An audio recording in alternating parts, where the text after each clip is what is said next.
Assalamualaikum warahmatullahi wabarakatuh. Perkenalkan nama saya Abida Adil ya dengan NIM akhir 092. Di sini saya akan mempresentasikan tentang analisis asupan gizi menggunakan metode Estimate Food Record atau IFR pada mata kuliah Survei Konsumsi Pangan Praktikum. Nah, latar belakang dari analisis ini yaitu survei konsumsi pangan itu sangat penting untuk menilai pola makan dan asupan gizi. Namun, sering terjadi masalah seperti responden sering lupa yang menjadikan recall bias dan data kurang tepat. Nah, maka dari itu perlu metode pencatatan langsung yang praktis dan detail. Salah satunya adalah estimate food record ini. Dengan kelebihan bisa dicatat sebelum makan, bisa difoto, lalu sehingga data itu lebih akurat. Terus detail jenis, porsi, dan cara olahan makan tuh ada. Selain itu juga metode ini tuh lebih praktis dibandingkan penimbangan langsung. Dengan tujuan untuk mengetahui hasil analisis asupan zat gizi makro dan mikro responden, membandingkan rata-rata asupan gizi responden dengan AKG, lalu menganalisis rata-rata asupan gizi responden kelompok dan membandingkannya dengan nilai AKG. Dengan manfaat untuk mengetahui kecukupan zat gizi makro dan mikro responden, menilai kesesuaian asupan dengan AKG, memberikan data rata-rata kelompok sebagai dasar evaluasi dan perbaikan pola makan. Nah, IFR sendiri merupakan metode pencatatan konsumsi makanan dan minuman 1-7 hari yang menggunakan ukuran rumah tangga atau estimasi porsi tanpa penimbangan langsung yang dapat dilakukan dengan formulir kertas atau aplikasi digital. Data dianalisis dengan tabel komposisi pangan atau software seperti Survey. Nah, ini merupakan biodata responden dengan nama DHO dengan detail sebagai berikut dan memiliki BMR atau basal metabolic rate sebesar 1385,15 kilokalori. Nah, ini merupakan formulir hasil estimate food record yang dilakukan pada hari Selasa, tanggal 16 September 2025, hari Kamis, 18 September 2025, dan hari Sabtu, 20 September 2025, dengan total 2 hari kerja dan 1 hari libur. Nah, ini merupakan rincian makanan yang dikonsumsi oleh responden DHO ini dengan dokumentasi sebagai berikut. Nah, ini merupakan perhitungan asupan gizi responden yang pertama pada hari Selasa, lalu hari Kamis dan hari Sabtu dengan rata-rata asupan gizi responden sebagai berikut. Nah, berdasarkan rata-rata ini didapatkan bahwa energi, karbohidrat, lemak, dan protein itu pada hari Kamis lebih besar diikuti hari Sabtu dan hari Selasa.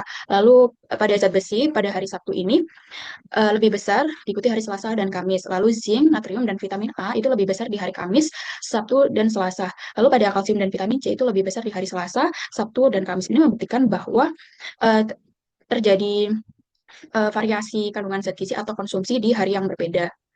Nah, ini merupakan analisis kecukupan energi responden, di mana responden ini termasuk defisit berat dengan persentase pemenuhan menurut WNPG sebesar 67,8% dengan perhitungan IMT, lalu diikuti oleh BMR dan SDA, dan yang terakhir ada energi aktivitas fisik. Ini merupakan analisis asupan zat gizi makro responden, di mana karbohidratnya memenuhi, proteinnya belum memenuhi, dan lemaknya melebihi. Nah, ini analisis asupan zat gizi mikroresponden di mana zat besi, kalsium, natrium, dan vitamin C ini belum memenuhi. Sedangkan zinc dan vitamin A ini sudah memenuhi. Nah, ini validitas data total asupan gizi responden di mana responden ini memiliki Goldberg cut-off normal dan hasil pada responden Hanin ini kesimpulannya valid, tidak under atau over reporting. Jadi data itu lebih representatif.